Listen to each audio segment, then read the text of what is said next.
Hello বন্ধুরা, আমার একটা ছোট্ট ব্লগে তোমাদের সকলকে জানাই অনেক অনেক স্বাগত। তোমরা কেমন আছো? আমি কিন্তু বেশ ভালোই আছি। তো দেখো, আজকে বিকেলেও তোজোকে নিয়ে বেরিয়ে পড়েছিলাম একটু পার্কে যাওয়ার উদ্দেশ্যে। তো ওকে নিয়ে যাচ্ছিলাম, কিন্তু একটু ভয় ভয় করছিল, কারণ ভীষণ হাওয়া দিচ্ছিল, মেঘ করেছিল। তারপরেও চিন্তা করলাম বাচ্চা মানুষ, একটু নিয়ে যাই ওকে খেলা করতে। তো আজকে কিন্তু তোজো একা যাচ্ছে না, আজকে তোজোর আসবে বেশ অনেকগুলো বন্ধু এবং তাদের মায়েরা। তো আমরা মায়েরা বসে একটু গল্প করব আর ওরা খেলাধুলা করবে। আর দেখো, বেশ রোদ উঠে গেছিল আমরা যেতে যেতে, আর এত ভালো লাগছিল। মানে এই তোমার রোদ্দুরটা আবার সূর্যটা উঠেছিল, ভীষণ সুন্দর লাগছিল। আর আমাদের এই চিত্রা পার্কটা আমার বাড়ি থেকে এই 5 মিনিট যেতে লাগে, 5 থেকে 6-7 মিনিট লাগে যেতে। তো এই পার্কটা কিন্তু বিশাল বড়।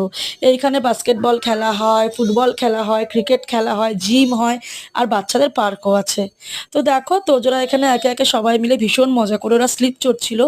আর আমি ওদের ভিডিও করতে করতে কোথায় যেন হারিয়ে গেছিলাম আমার ছোটবেলাটায়। আমার প্রচণ্ডভাবে আমার ছোটবেলার স্মৃতিগুলো মনে পড়ছিল একের পর এক।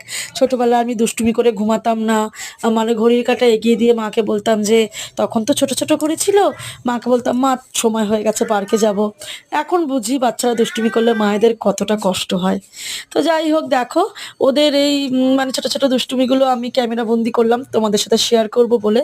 অবশ্যই জানিও তোমাদের কেমন লেগেছে। আর এই দেখো, মায়েরা আমরা সবাই এখানে লাইন দিয়ে বসেছিলাম। আর অনেকগুলো রাইড আছে এখানে, জানো তো, স্লিপ রয়েছে, তারপরে দোলনা রয়েছে, তারপর ঢেউ কুচকুচ রয়েছে। তো তারপর ওরা একটু দোলনা চড়তে এলো। তো ওরা একের পর এক বন্ধুরা ভীষণ সুন্দর করে খেলাধুলা করছিল, মজা করছিল। আর ওয়েদারটাও না ভীষণ সুন্দর ছিল, মানে তোমার রোদও ছিল না, হাওয়াও দিচ্ছিল, বেশ ভালো ওয়েদার ছিল। তো বেশ ভালো লাগছিল। আর আমি ওদের প্রতিটা মুহূর্তে ক্যামেরা বন্দি করতে চাইছিলাম, কারণ এগুলো না সারা জীবনের মতো স্মৃতি হয়ে যায়। ছোটবেলায় তো আমাদের মারা এই সমস্ত জিনিসপত্র পায়নি।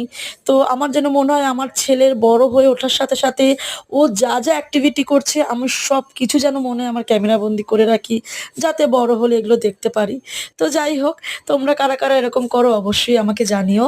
আর এখানে দেখো, ওরা সবাই একসাথে ঢেকি চড়ছিল। এগুলো বেশ নতুন ধরনের ঢেকি, 4 জন একসাথে বসতে পারে। তো ওরা ভীষণ মজা করেছে, ভীষণ এনজয় করেছে।